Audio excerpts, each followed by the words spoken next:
Hello, hello et bienvenue dans le bleu du ciel. Aujourd'hui, on se retrouve pour tout ce que j'ai aimé en mars, avril et même début mai. On va commencer par les séries. J'avoue, ces derniers mois, j'ai regardé pas mal de séries et donc je vais vous les présenter. Je vais vous présenter celles que j'ai le plus appréciées, donc les meilleures. La première, c'est la série Face à Face, qui a été diffusée sur France 2. J'adore cette série.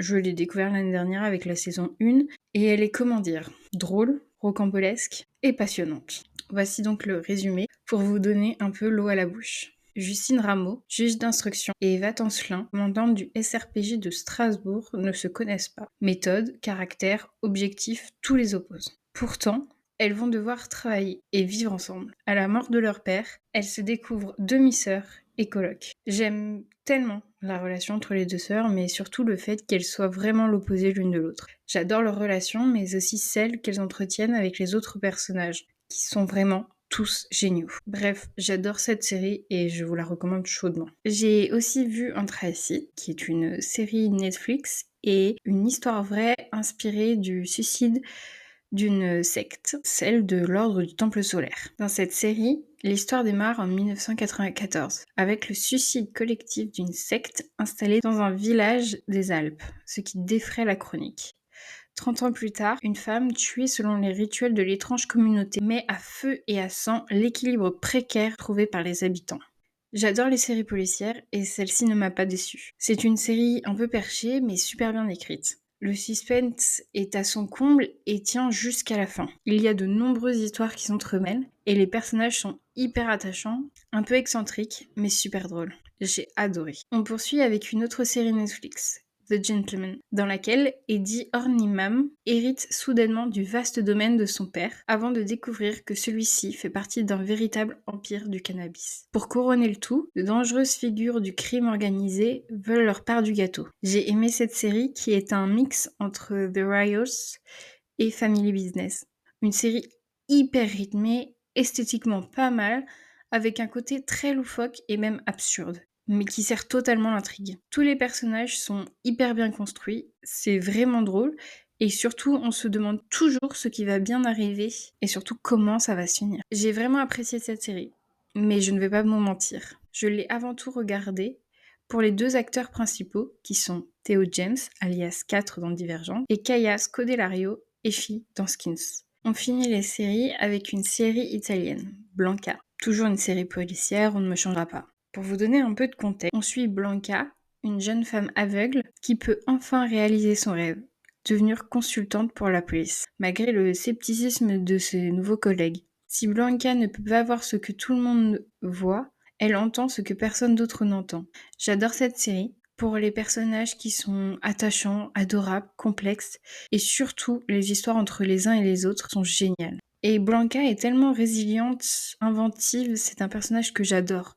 Franchement, je vous la recommande 1000 fois. Du côté de la musique, des artistes et même des podcasts, j'ai découvert Steven Rodriguez, que j'adore principalement parce qu'il a une voix rauque, mais aussi pour ses chansons qui sont sensuelles et texturées. Bref, j'adore. Pour les podcasts, j'en écoute plusieurs. Mais vraiment, ceux que j'écoute régulièrement sont Grand Prix, Backseat, Salut ça va et C'est ce soir. Du coup, je vais vous les présenter un peu plus, en notamment abordant les sujets de chacun. Grand Prix est un podcast autour de la F1.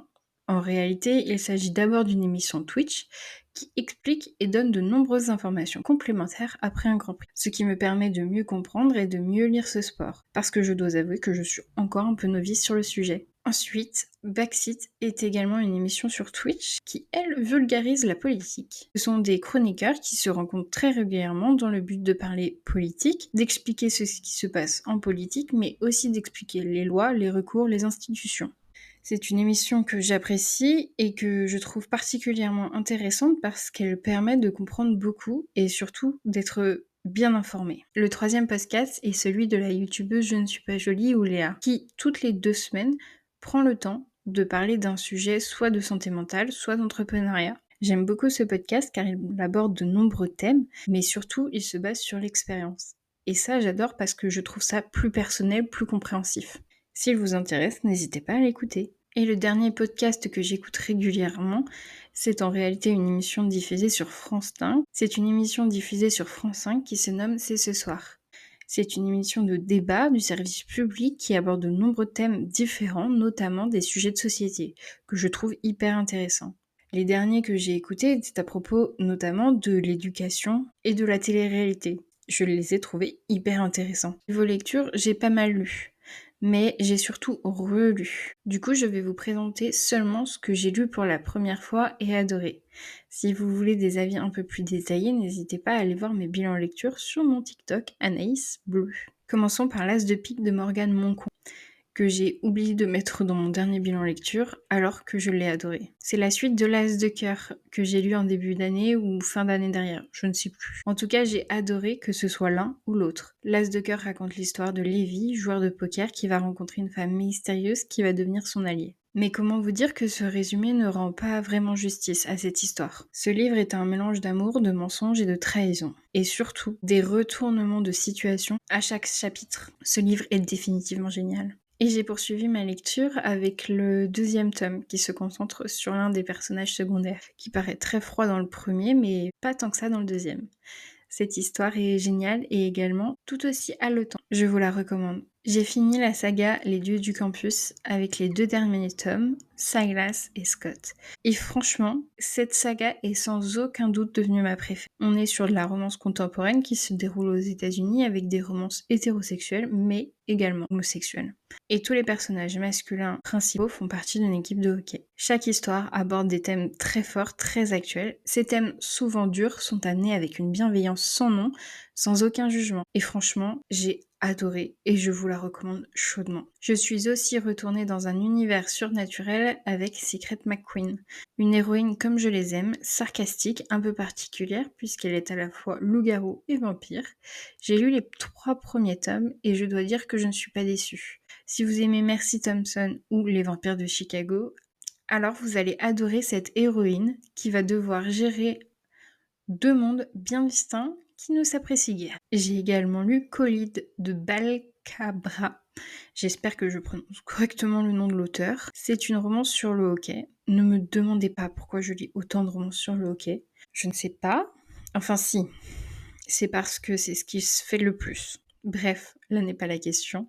J'avoue que peu de personnes l'ont lu, principalement parce que pour le moment il n'est sorti qu'en anglais. Mais franchement, j'ai bien aimé. J'avais un peu peur avant de le commencer parce que j'ai lu des avis positifs et d'autres négatifs. Mais franchement, j'ai adoré. Les personnages valent le coup, j'ai adoré Summer pour sa complexité, pour sa thèse et les problèmes qui vont avec, et surtout pour sa relation avec son père. D'habitude, dans les romances de hockey, on voit toujours de belles familles aimantes. J'ai trouvé ça rafraîchissant que tout ne soit pas parfait dans cette famille. Mais franchement, je ne vais pas vous mentir, Aiden a mon cœur. Ce mec est un golden retriever, j'ai adoré son énergie, ses intentions, tout. Et puis, un bon petit Enemy to Lovers ne déçoit jamais. Concernant les moments un peu plus ordinaires, j'ai passé du temps avec mes amis. Notamment avec une avec qui on s'est fait un petit week-end bien sympa, très chill, puisqu'il pleuvait. Mais vu qu'on adore regarder les mêmes programmes, on s'est fait une soirée Mazinger. On a regardé également Secret Story, des séries, des films, tout en jouant à des jeux de société. Bref, un bon petit week-end très agréable, sans prise de tête. Et enfin, pour finir, niveau sport, j'avoue que j'ai eu plus de mal à tenir mes séances, notamment parce qu'il pleut beaucoup, ce qui veut dire moins de marche. Donc j'ai continué un peu le pilate et j'ai trouvé les vidéos de Fit by Mick que j'aime beaucoup parce qu'elle est douce, que ce n'est pas trop dur, ce qui peut être très rapidement le cas dans des programmes sportifs. Si vous êtes à la recherche de vidéos simples pour vous remettre au sport, n'hésitez pas à la suivre. Ces vidéos sont en anglais, mais franchement, vous pouvez le faire sans le son, car elles montrent tous les mouvements pendant le temps de pause. Voilà, c'est tout pour moi. J'espère que ce What I Loved vous a plu et sur ce, je vous souhaite une bonne journée, une bonne semaine et à la semaine prochaine.